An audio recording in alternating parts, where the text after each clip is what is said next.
Okay, good afternoon. As part of the course Future Scenarios and Social Change in the Emerging Economies at Universidad del Desarrollo, we invite different guest speakers who share their insights and practice in the field of future thinking and strategic foresight. Today, we are pleased to have a very fascinating guest speaker. Her name is Sylvia Gallusser, and she's a futurist and she's the CEO and founder of Silicon Humanism, a research organization specialized in future thinking and strategic foresight. She's currently based in San Francisco, where she lives since 2005, and she has developed an interest in Silicon Valley ecosystem. She has conducted research in many different fields, such as the future of health and well-aging, the future of work, the future of mobility and retail, and many other subjects. She has advised many different corporations, and well, she's basically here to share her presentation, Exiting from Home and the Future of Work. So thank you very much, Sylvia, for being here. Um, you can start your presentation whenever you want. Thank you so much, Mario. I'm so honored, and thank you for having me here. Thank you for the kind words of introduction. I'm very flattered, and I'm really happy. Unfortunately, I'm not able to talk in front of the students in person. Maybe one day I will, but right now I'm really happy to share this through this webinar. So what I will do is I will share my screen. The presentation will be in 3 parts. We'll start by a little crash course or refresher on future studies and the methodology we used as futurists. The second part indeed will focus on the framework that we've built around the home, exiting from home, like the different activities that have been brought to the home during the pandemic and what are the consequences of this, what will happen in the future. And finally, we'll end up with a focus on the future of work, like is remote work going to last or not, what will happen in the future. And of course, I will welcome any questions, unfortunately not live, just yours, Mario, but at least I hope I can answer most of the questioning you might have during this presentation. So what I'll do is I will share my screen now so that you're able to see what we're talking about. So there it is, you should be able to see it.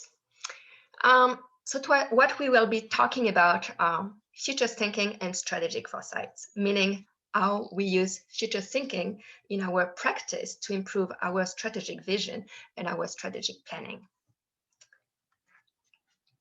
Mario already said it all, so I won't spend much time on this. The only thing I want to focus here is on the fact that, like many of you, I have a background actually not in foresight at first. It came later in my life.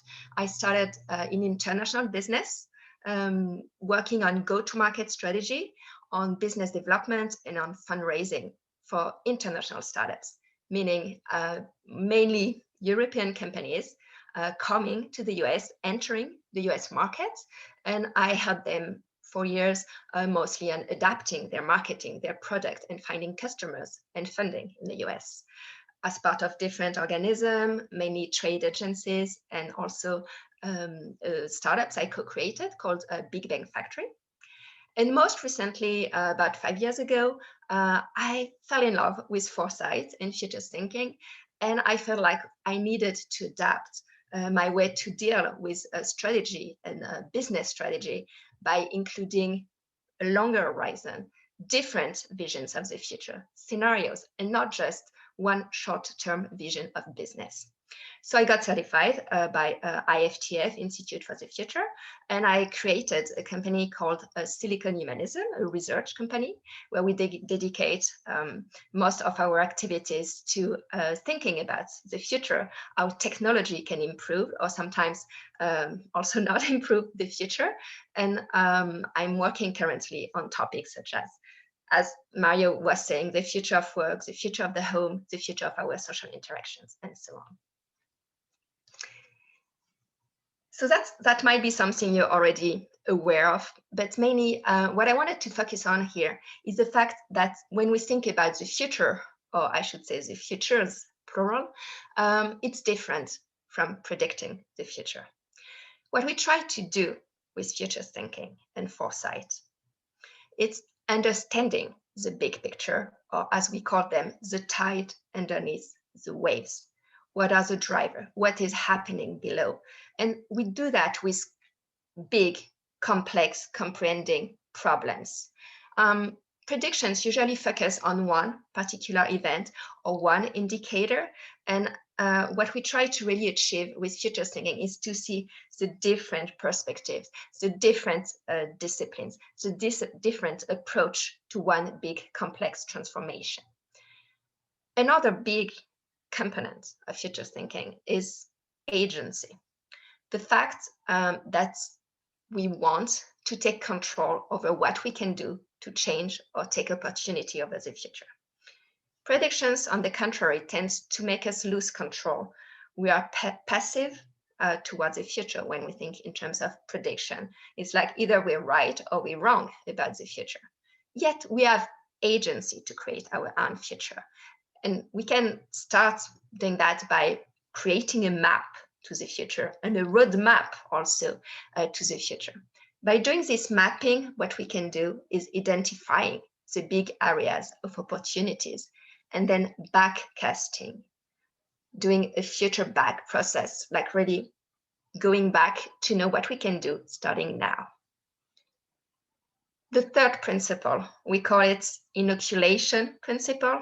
And I mean, right now, it's quite popular given the vaccination campaign.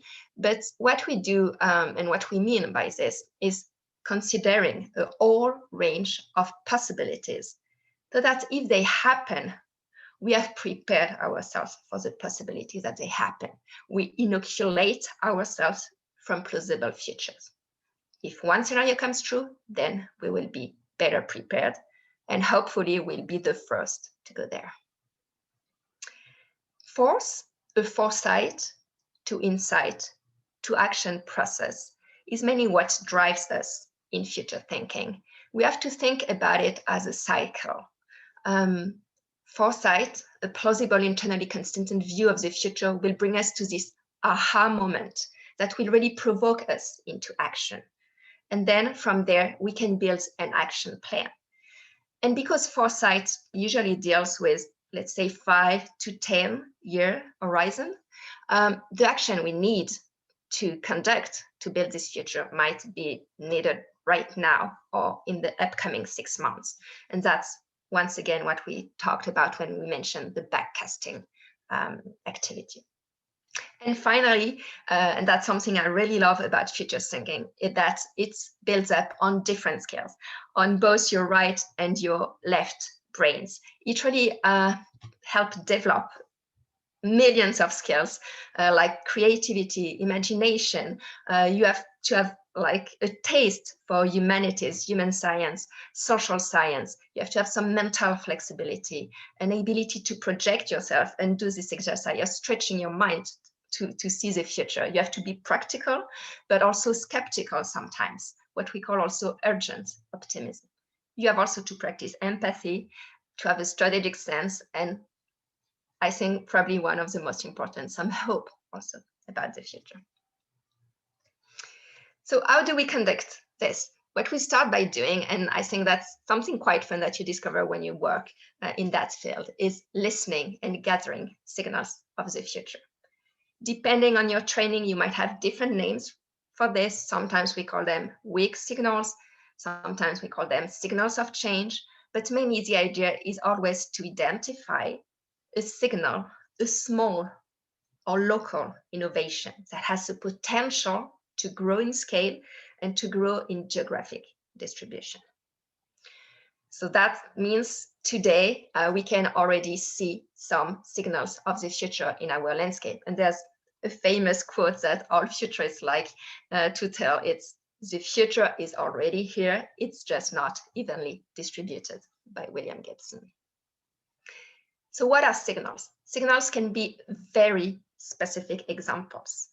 And when you cluster them, when you aggregate them together, they can point to a larger trend or larger transformation taking place, starting to take place right now. So usually they appear at inflection points when the curve is inflecting. They can be an emerging technology, a new tool, a new app, a new software, a new game, a scientific breakthrough, a new scientific discovery, a new business model, government project, changing demographics, recent laws, recent policies and regulations, but also just emerging behaviors that each of us notice in our everyday life by driving, by going out, by meeting with people, by conversing with each other. And what do we do so when we get these signals? What we can do is ask ourselves 4 questions to analyze the signal. First, what kind of change does this signal represent? And from what world, what vision to what new world? What is driving this change? What is what we call the future force behind? What is the driver? Then, what would the world be like if the signal were to be amplified, if it became common and widespread? And finally, and probably the most important when you take the mission seriously, is this a future I want to help create? So this is just a tool I use, but it's really easy to build. And I mean, a lot of them are also available on different platforms, but mainly it's just you date when you find the signal, you give it a short description, you give it a bigger description, and what is this driver? What is the change that is happening? What's the future force behind? And what is the scenario that we could build out of it if it were to be common and amplified? So the signals, we are ready to see them as the tip of the iceberg and ready to do this exercise of understanding what is the driver that lies below.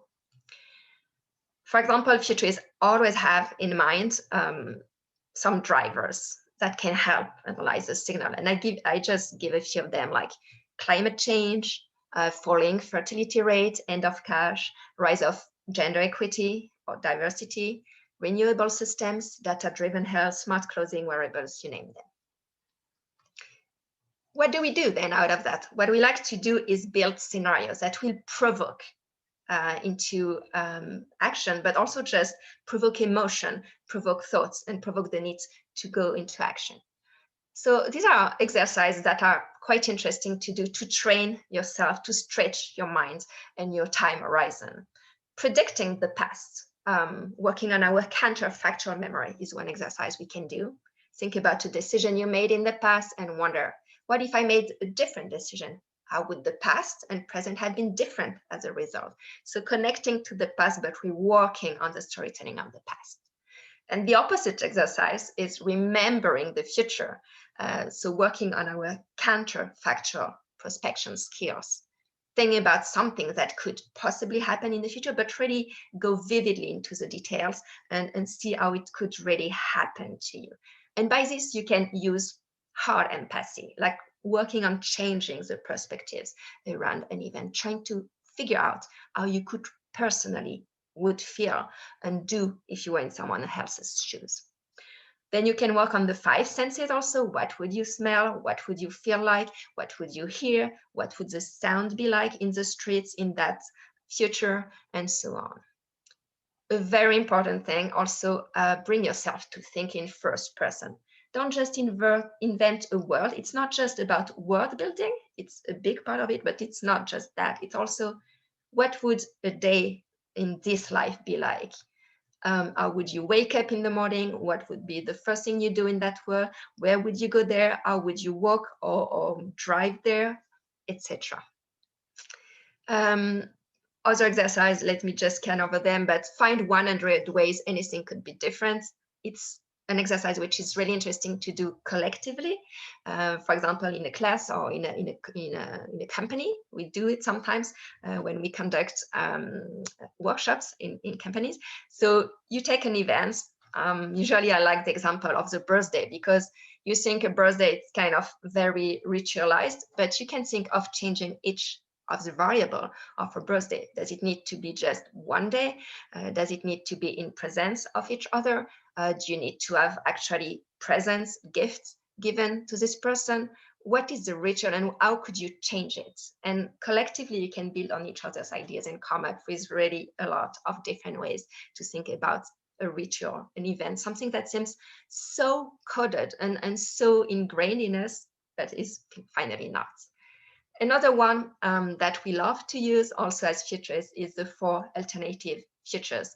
And I will show you later in the example how we tweaked it a little, but we try to do something out of this: growth, so growing scenario, collapse, constraint, and transformation scenario. And of course, you can then also build scenarios by immersing yourself in full body experiences of the future. I recommend, when you have more time, to take a look at this video from Institute for the Future about the future of learning and earning. So just questions you can ask yourself once you have built this scenario. What new things might happen in this world? What would be different from today for you personally, but also on behalf of your company, of your school, of your family, of your government, organizations, community, and so on? What could go wrong in this future for this specific group? And who is actually to benefit from this future? What do they gain? What emotions also do people feel more in the future? How would they start to adapt and to cope with a new situation? And who could exploit this future? How could they exploit it? Who would try to game it and cheat or take advantage of? And what actions might people take to make the world better? Because once again, we also want to have positive scenario of the future. And finally, my last part for this first presentation, a very good way to go one step further when you are working with scenarios is to engage the people you work with, be it students, be it in company, the corporate you are working with, be it in startups. I also work with entrepreneurs on this. So it's really fascinating to bring them into visualizing this future, into projecting themselves personally in this future. And I'm thinking here of 2 aspects of it. One is crafting future fiction. So I'm also a future fiction writer, and that's a tool I really love because it combines, once again, both of your brains. On one end, it combines rigorous researching of signals and this capacity to extrapolate, but it also engage creative processes. So what do we do when we do future fiction, or it's also called speculative fiction? We capture signals, we gather raw material, as we've just said, data, interviews, testimony, news documents. Then we investigate, we listen, we vary perspectives, and we iterate. Out of that, we would start to build archetypes, scenarios, personas living in that future. And then we engage with creative formats. We add storytelling to it. We add some plots, for example. And as a result, future fiction will be a central tool to achieve the work of the futurists because it will help you convey a message in a powerful manner. It will contribute to overall sense making. It will evoke strong emotions, and not just the good ones. Sometimes you would feel not at ease about the future, and that's also what we want to create, because this starting emotion will be the one that will put you into motion. And that's what we want ultimately, to provoke into action towards your preferred future. And finally, another way to also get people to project themselves in the future is crafting artifacts from the future. And I'm quite fond also of these ones. So artifacts from the future, they represent what ordinary everyday life would be in the future. So there aren't, like in Harry Potter, any artifacts that will have magical power or will help you get invisible or whatever. They are really concrete objects that might exist in the future, in the everyday life, that you might encounter on your way in this future life. Second thing, they are produced for real. It's not just an idea. What we like to do is really to craft them, to build them. We work with designers, for example, on this. They can be signs, products, piece of clothes, food, packaging, games, apps. You can even think of an event, of a room, etc. Anything you might see in your daily life in the future. Then you place them in a real environment today. So in our today everyday life, you place these objects, these rooms, these events, so that people can encounter them today and have this surprising effect, this provocative feeling about the future. The good thing about artifacts is they really make the line blurry between what is today and what is tomorrow, and they help people ask, do I want to wake up in a world in which this thing really exists? And we cannot mention all of them, but these are just some tools we are using among others. We also like to work on headlines of the future, for example, or images from the futures, action pledges also to change the future and be part of futurist communities. That's it for my first part. What I think would be useful now that we have this refresher and that we've drawn the landscape of the futurist mindsets, is to try to apply it to one specific topic. And right now I'm working with two amazing futurists on this topic of the change in the home. And what we've been doing in that specific case study is working on the X-ing from home. And by X, we mean you can change it with almost whatever activity you want. It can be working from home, it can be learning from home, it can be socializing from home, befriending from home, consuming, buying, purchasing from home, having fun, leisure, entertainment at home, but also trying to escape from home. So it's all the activities that we use to conduct at home or not at home, but during the pandemic, we really had a movement, like a motion. More and more activities have been conducted within the home. So what does it mean for the future? How are the frontier going to change between the exterior world, exterior of the home, and the interior world of the home? So let me just explain a little how this is built. It's quite straightforward, but you see probably all these arrows in different directions. In blue, what we want to underline is that there are a lot of activities we used to conduct mainly outside of the home. Mainly, I don't mean totally, but mainly outside of the home, like work, education, entertainment, exercising, sports, shopping, befriending, and dating, for example. These are the biggest areas we've identified in that study. But there are also other elements that we've always been conducting at home, but that have been either amplified or intensified during the pandemic. And here we're thinking about caring for each other and also fighting with each other. And during the pandemic, also, this has changed a lot. And we have studied a lot of the mental health aspect of being closed and isolated in one's home, either alone or together. And finally, we wanted to include, we really wonder, but in the end, we decided to include the escaping from home, which is actually trying to push the barrier, the boundary in the other direction. And as part of the moving dynamics, we thought we really need to include it because the way we escape from the home actually also changed in nature with mental rest, nature hunt, the new social, and so on. So today we won't focus on all these activities. We will mainly focus on the working from home. But what's interesting is to show that what is happening to work is not happening just to work, but also to all these activities we've been conducting at home during the pandemic in most of the parts of the world, sometimes for short term, sometimes for longer term, sometimes just for parts of the population, sometimes for most of the populations with national lockdown, for example. And the way we've been conducting that study is in two parts.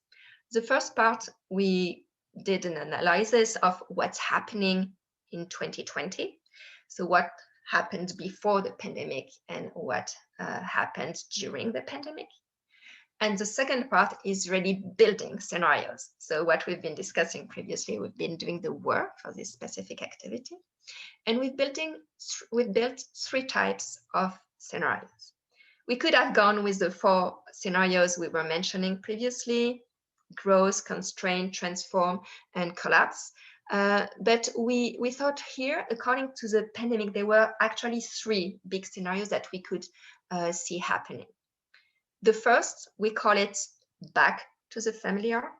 It's mainly going back to the old normal, maybe with a few adaptations, but it's more about nostalgia, missing what was before. Also, maybe denial that things have been moved, but there are really a lot of signals in that direction in many parts of the world that people just want to go back to the familiar. The second scenario, we call it pandemic frozen. It means we've been scarred by the pandemic. We cannot deny it. A lot of things change. We also had realization that things can be different and that we can actually enjoy it. For example, that socializing from home or lecturing from home, all these things, we can do it differently. So it's like things will actually be changed forever and we will adapt to this new normal. And finally, the third one, which I should say as a futurist is probably the most inspiring one, because it's not just about reactive horizon. It's not just in the zone of pandemic reaction, like 2-3 years. It's mostly about what is going to happen in the longer term. And we call it creative disruption. How can this constraints lead to a bigger transformation? So here it's probably a mix of what we usually call the constrain and transform scenarios. So let's move on, for example, to the work as an example. So as you see on the left side of the slide, you have mainly what happened in 2020 versus what happened before, what led to this. And on the right side, you have a synthesis of these scenarios. It could be bigger, but I try to kind of synthesize it for you here. So on the left side, before 2020, during 2020, why we like to start with before is because it's also part of what we do as futurists. Take a look back to be able to project ourselves in the future. And just thinking about remote work, I think nobody can really deny that it has been a trend, and it has actually been a global trend. There are now numerous studies. I'm just citing one here, but there are many of them. But for example, Pew Research said that before the outbreak in the US, remote work was concerned about 20%. And during the pandemic, it was mostly more than 2/3 of Americans that at some point had to proceed with remote work. But what's interesting, when you zoom out and try to investigate what happened these last centuries, or maybe these few centuries before, it's not that much working from home that is new, than the workplace itself. And if you zoom out just a few centuries, you see that the workplace is really an invention of the 20th century, maybe at the end of the 19th century, if we want to be more precise. So the workplace, the 9-to-5 work schedule as well, started mostly with factories and with the first companies, corporations. On-site perks, the fact that companies provided more and more of an environment, of a paternalistic environment, is really a recent invention. You can think of Toyota, you can think of Japan at first, and then of tech companies more recently, these past 20 years. I can tell in Silicon Valley, it's been really a war over finding the best employees by attracting them towards the company with perks and with benefits. What's interesting that before the 20th century, most of the workers were actually working from home and in very varied fields. It's not just an holistic view of things, it's really in different fields. Would you work in a mine? It was really, you had to live really close by. In a farm, usually workers were living on the farm itself. Would you work in a small workshop? It was usually a family activity. And even if you go to the private jobs, such as lawyers, doctors, or scholars, they also operated from home. Hospitals did not exist before long, so most of the doctor work was doing from home, or it was just visiting a few neighbors around. And in areas where it was already culturally and socially the norm, such as California, telecommuting has been amplified. So this remote work was already very present in California, where I live. I've seen it every day. Major companies already did it and accepted it, and it was already culturally ingrained in the company culture. And during the pandemic, it has been just amplified. So we really have to think that in some part of the world, and we've built a comparison with another researcher based in France, between France and California. Now things are changing, but when we did the study six months ago, France was more reluctant because it was not ingrained in the culture. Whereas in the US and in California in particular, remote work was already ingrained, and Twitter, Square, Facebook, and Google, all of the big tech companies announced either a long-term closure of the office and some even a definitive closure of the office. So contrary to common belief, also remote work actually increases productivity. There have been studies done before the pandemic about this, and also more recently about the pandemic effects. Here, I must, however, say something, because we can easily tweak the number to say whatever we want to say about this. There are a lot of factors to consider about productivity at work. First of all, once again, if we go back to what happened a century before, there's something called the Hawthorne effect that you might know about productivity at work. When it happens in the first, I think it was in a factory that Hawthorne tried to identify how the productivity was evolving according to the light, like the luminosity of the workplace. But what happened is that whatever changes were made, the productivity would increase. And the real thing behind was that there was a factor that had not been considered, that when people are studied, they tend to increase their productivity. So it's kind of a guinea pig effect. When you know you are studied, you increase your productivity. And so we can also think that the numbers we have about the pandemic, like are people more effective at work during the pandemic? Probably when we ask them about their productivity, they know maybe they want to stay at home and they change their answers. And also the fact that we are kind of a big experiment now might change the way we see productivity. So I would work very carefully about this number. Another aspect is also the way the home has been transformed to accept our new norms of working from home. And more the employer entered the home, not just in the fact that they kind of designed our schedule of working from home, but also our ergonomics, the way we designed our desk, the rooms, how we change our interactions with our environments. And there have been a lot of things like floor plan adaptation, increased usage of technology, distant communication technology. I guess most of us have experienced this. So there's been really like this moving boundary, as we were saying previously. So finally, what we found out is that what we used to call probably old-fashioned paternalism, that's a word I take with a lot of care. Let's call it care from the employer for the employee. So this care used to be about physical elements, perks, benefits, offering a workplace with a good environment, offering distraction also, so that the employees want to stay longer at the office, offering also restaurants, company restaurants, and so on.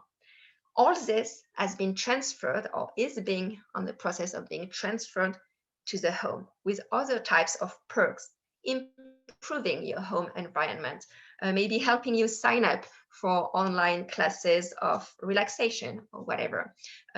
We've seen happy hour organized for people to also go on connecting with their colleagues, even if working from a distance. So we can think of many at-home perks provided by employers. And that's a trend I'm really interested in investigating, like how we are changing the social contracts between the employer and the employee in this new work environment. So all this is about what is happening. And then out of this is we have been collecting signals showing in which direction we are going. And I couldn't tell you which of this direction is the one going to happen, because once again, that's not the goal of the exercise. What we are trying to do is detect signals to get a vision, to get a projection of what one of these worlds could be. And maybe this world will happen in different areas of the world, or maybe they will be coexistent in different social demographic groups and so on. But the idea is, let's try to project yourself in each of these scenarios and see what you could do, how you could act, which opportunity would be for you as a student, as a startuper, maybe with a product, as a corporate, as an activist, as a lobbyist, whatever your role in the future you want to be. So first scenarios, back to the familiar. It's about workplace revival. Like the workplace is back again. We miss office life. We are social animals. We want to go back to meeting in person with people. We need body odor. We need sweat from working together. We need to hear voices that are not transformed by Zoom, for example. So it means when the pandemic is over, most workers return to the office. It doesn't mean nothing happens at home anymore. So that's why we have this big green arrow and this small arrows signifying that there's still something happening at home. But we go to work maybe 4 days a week, and employers redesign their workplace. And we've seen a lot of signals in this direction. Amazon, for example, is building a big new workplace, totally renewed, a lot of windows. Google, and I can see that when I run every day in the area, they haven't stopped building the new campus they were in the process of building. It's almost finished right now. We don't know whether they're going to open again, but probably they haven't totally given up on the workplace. And another signal also showing us that big companies, even if they say they are closing durably their office, they have renewed their lease, most of them, like Google, Twitter, Facebook, they have renewed the lease during the pandemics in case of. So they are still prepared to reopen the workplace. So that would be a first scenarios. Also, if we take the other side, not just the employer side, but the employee side, half of UK workers, for example, say they miss in-person chats with coworkers. 10% miss office perks. They like the fact that they go to the office not just to work, but to socialize. 80% employees want to come to work 2 or 3 days a week, according to WeWork CEO. Second scenario, pandemic frozen. Remote work, it worked not so bad, so it's probably here to stay.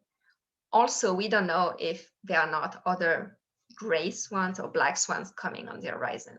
So we have to be ready. We have to be able to work in remote conditions, in the best remote conditions, if it happened to be a long-term consequence. Here, as we were saying, the pandemic profoundly scarred us. We discovered new ways of living, and in the end, we adapted to the context. So here it's mostly about finding the silver linings of the pandemic world. In this future, we rarely visit the office, maybe 1 day a week, and it's not that much for work as for connecting probably with each other. We enjoy spending time at home. We have redesigned our interior. We have different interactions with our family members when we have any, and maybe our family members are even our new colleagues. They are the ones with whom we do our coffee breaks, with whom we debrief from the day, and we have different interactions with our colleagues who maybe play different roles also. And also we have improved all the equipment around the home. We have better technology, we have better furniture, we have better home design. And once again, that's here that I think the care from the employers is really changing nature, because in this in this scenario if it's going to last. Employers need to invest, for example, in mental health support to help the employee live through this new remote work world. Examples for this, most teleworkers view video conferencing platforms as actually a good substitute for in-person contact. It's been controversial, but many say in the end, they are used to video right now. They didn't like video conferencing, but now they are getting used to it. Also, we have numbers that before the pandemic, people who were using Zoom and other teleconferencing application apps were mainly using the audio, and they were not comfortable using the video conferencing tool. And now more and more they are comfortable using camera, they unmute themselves more, they speak up more. So also there's been an adaptation and behavior towards technology. And the third scenario, which we call creative disruption, is really about seeing what could be an hybrid workplace, what could be a distributed workforce. And here we can think, you have these small icons on the right. You still do some part of your work from home. You do some of your work probably from distant areas where you meet with people, not necessarily your direct colleagues, but like buddies or work buddies that you meet at a WeWork space, that you meet at the coffee place maybe. And finally, in that model, what's interesting is how companies think of also changing their workplace to maybe more remote area. And we have many signs in that direction right now. For example, Facebook and Dropbox, they adopted a hub and spoke office model for distributed workforce. So what they try to do is not have just one big headquarters, but even in the same city have different spot or satellites from the headquarters, but also to go to remote areas where they can invest in different settings. And that's why I put the cabin here, but you can think of remote areas or more joyful, more nature-oriented areas. So in that scenarios, we are transformed, but we are resilient. And under constraints, because all this happened, we invented new ways of working, a new workplace, and we are really mixing different practices from working from home, social work hubs, redesign office life in less populated areas. Whereas at home, we have now a new specialized room. So there's the impact on the home that we've been studying.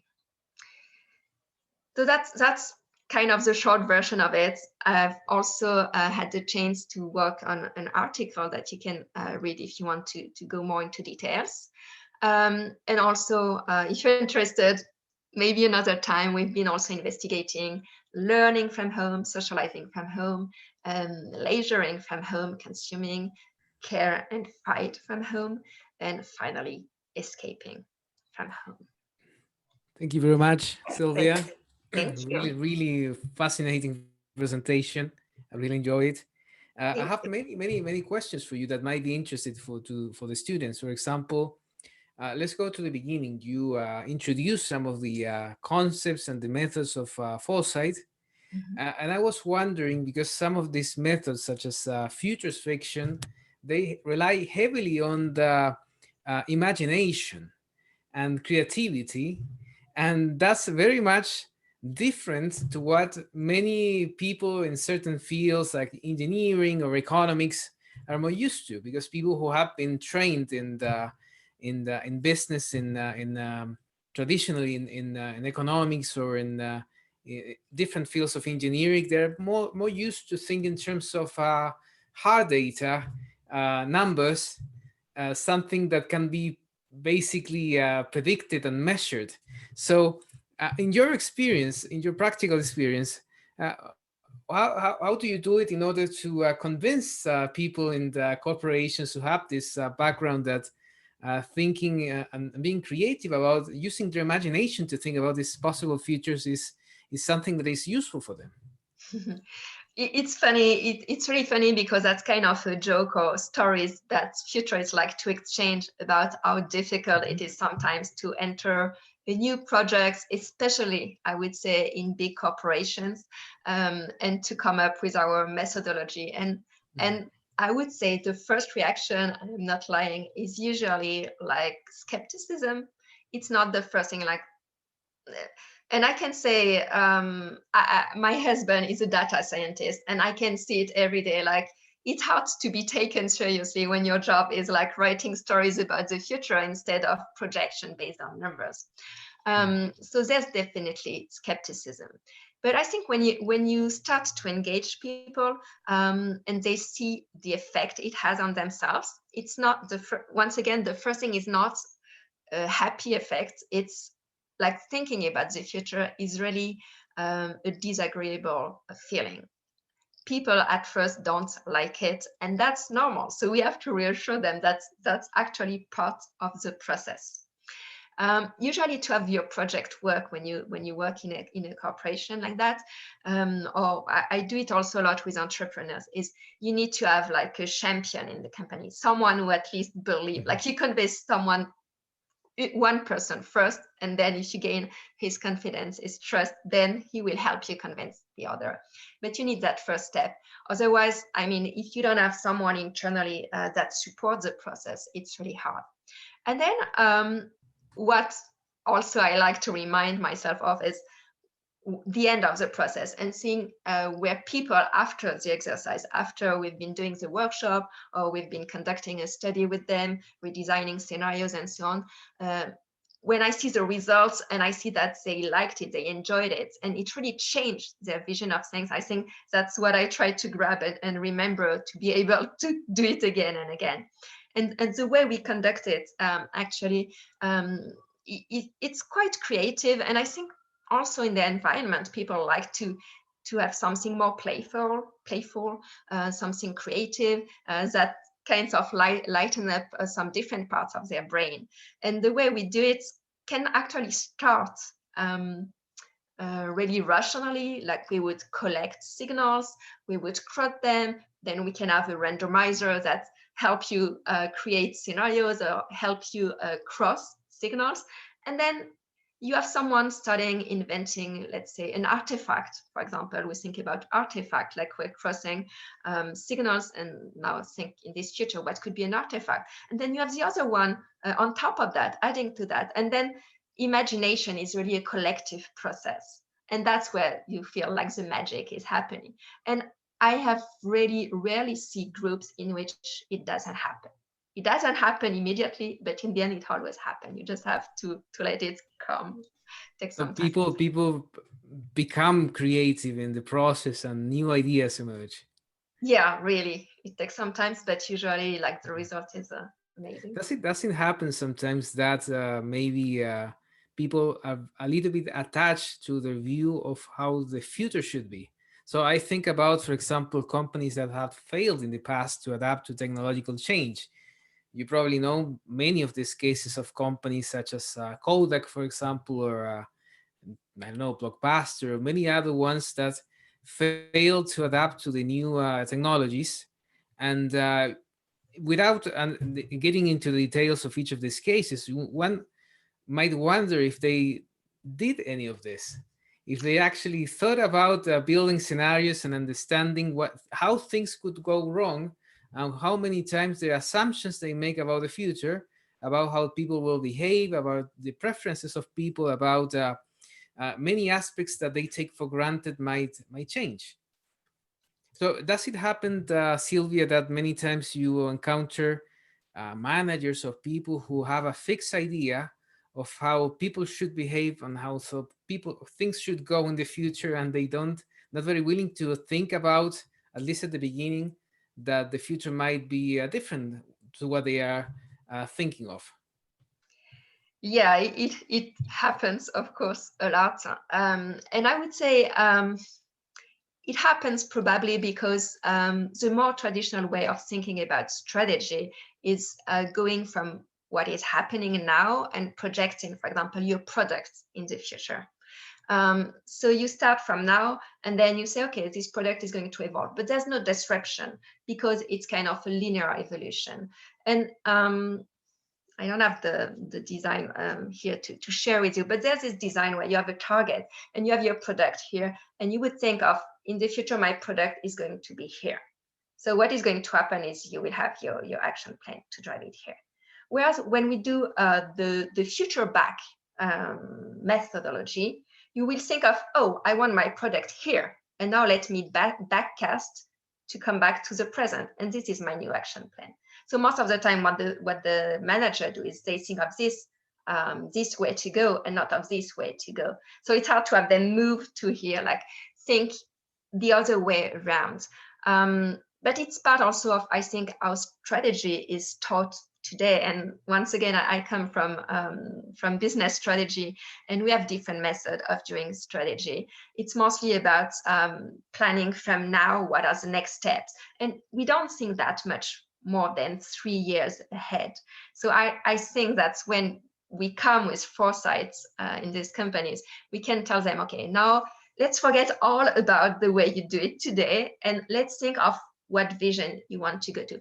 But I think maybe one little tip of a way to do it is not think about their specific products in the future. It's really to start by something that is not directly their field. Like just try to project them in a different future. If they work in beauty, don't think about the future of beauty. Let's them talk about the future of food, maybe. Like start from something that is not their field of expertise, because it can be easier sometimes to think a different future if it's not exactly what you're doing every day. One of the I was discussing with the students about, I don't know if you have heard of this, of the futures triangle, that shows that basically our possible futures are shaped by both the pull of the future, the push of the present, and the weight of the past. And there is an interaction between the legacy, the maybe the priorities or the urgencies of the day-to-day work, and this vision that we have of the future we would like to have.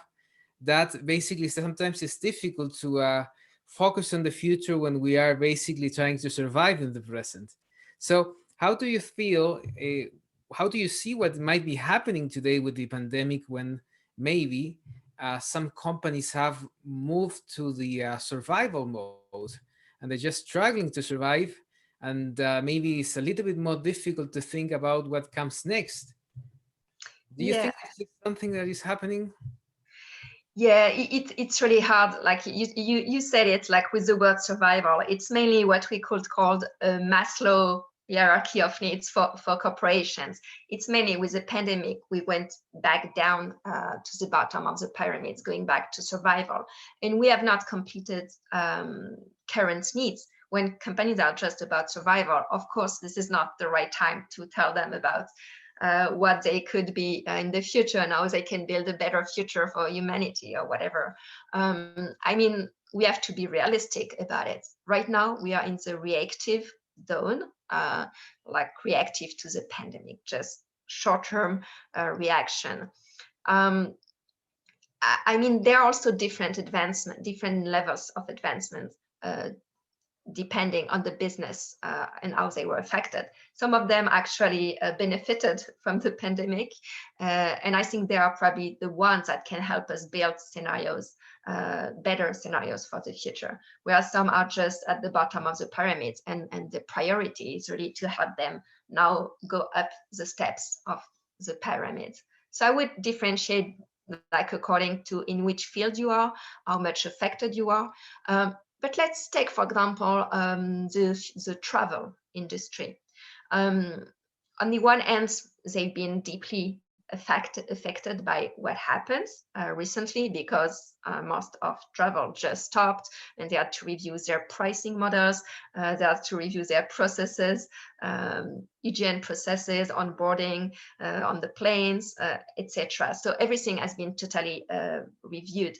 So there's been an adaptation, but because this investment are big investments, you cannot just say, okay, let's change the process because of the pandemic. You have also to think, what could be the future of travel? So in some cases, it's totally linked. It's not just about fighting the pandemic. It's about imagining a new future for travel.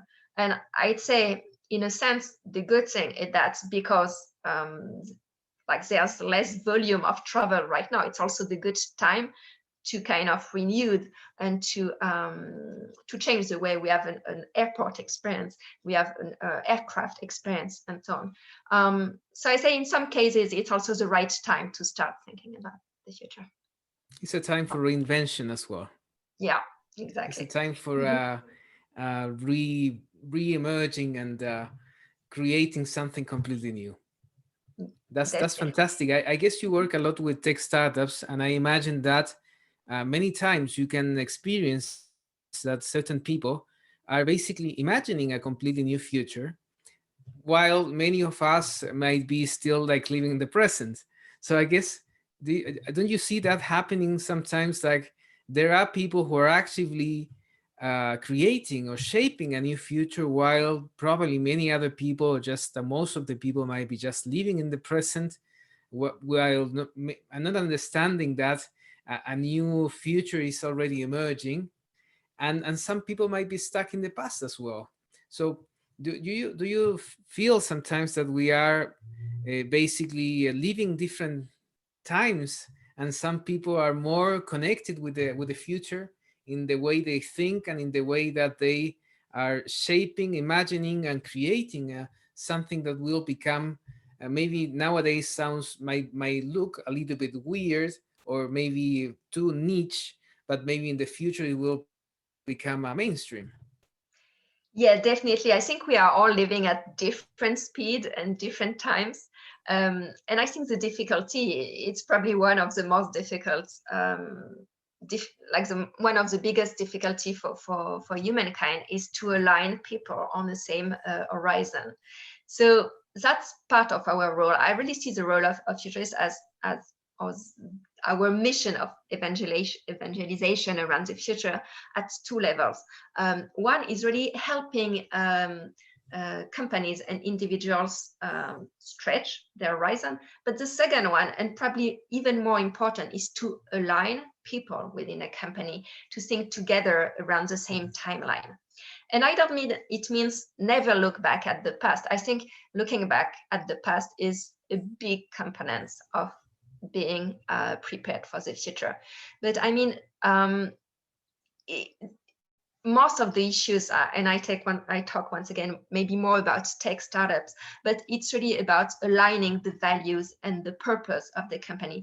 And sometimes along the process, entrepreneurs might lose that track, like the initial vision, the initial mission they had, their mission statements.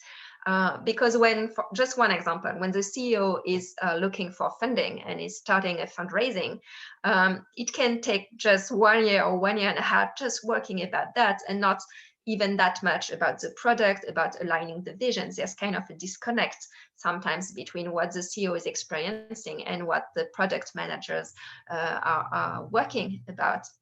So you need to constantly realign people on what is the vision. And the second thing you were mentioning in your previous questions, the fact that with futurism, you connect different part of the brains, different skills, like the creative side with the more rational side. I think also by remembering entrepreneurs, why they created the company at first. I think they had creativity. That's actually a big scale of entrepreneurs. It's not just about building a business and having a good business sense. It's also building a product and having a vision of the future. So what we do when working with startups is also connecting back the entrepreneurs to what was the initial vision they had. And by finding again that energy, that creativity, and realigning like the different parts of the companies by working collectively, not just with the CEO, but with all the parties of the company, it helped realign around this common vision. So, and sticking like the everyday way of thinking and helping them stretch the horizon of thinking is really something that can actually improve the business. Well, Sylvia, I really appreciate the conversation we've had today, and I would like to thank you for the time and for your words. And we will, unfortunately, we will have to end this conversation now. And well, if you have any final words for the students or anyone else who might be interested in this topic, please, you can share your thoughts with them. Thank you so much. So first of all, a big thank you. I really appreciate the conversation, and it's always like energizing to talk about it. And also by your questions, you help me also question what I like about that job. So thank you for the opportunity. And maybe one word towards the student. I think it's an amazing opportunity that they can follow this type of training today. When I was their age, I wish I had that type of training. It took me 20 years more to get back to that job. And today I'm so happy being able to actually activate all the part of my brains, all different skills. So, I mean, if you have a multidisciplinary brain, definitely go for futurism and future thinking and foresight. And if you feel like you like to write fiction, go for it. Go for it. That's great. Go for it. Thanks, Sylvia. Thanks, Thank you. and have a nice day. Thank you. My pleasure. Have a good day.